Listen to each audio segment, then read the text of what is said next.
Hello everyone, ఈరోజు నేను బీరకాయ పచ్చడి చేస్తున్నా. ఎలా చేయాలో చూసేద్దాం పదండి. దానికి కావాల్సిన ఇంగ్రీడియంట్స్: టమాటో, చిల్లీస్, బీరకాయ, కరివేపాకు, కొత్తిమీర, చింతపండు, వెల్లుల్లి.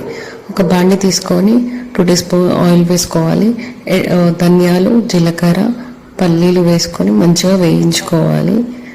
అవి వేగాక మనము వెల్లుల్లిపాయలు, పచ్చికాయలు, బీరకాయ, టమాటో,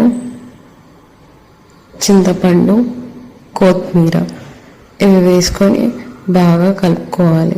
నూనెలో మగ్గేంత వరకు కొంచెంసేపు మూత పెట్టుకొని మగ్గించుకోవాలి.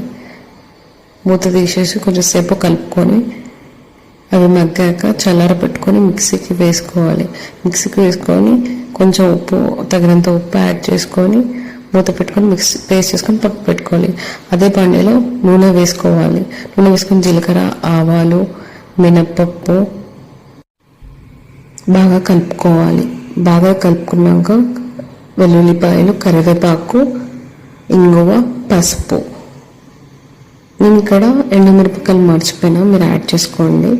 అవి వేగాక మనం పేస్ట్ చేసుకొని పెట్టుకున్న బీరకాయ పచ్చడి వేసుకుంటే మన బీరకాయ పచ్చడి రెడీ. ఇలాంటి వీడియోస్ మీకు నచ్చినట్లయితే కనుక like, share and subscribe to Viju Surya channel. Thanks for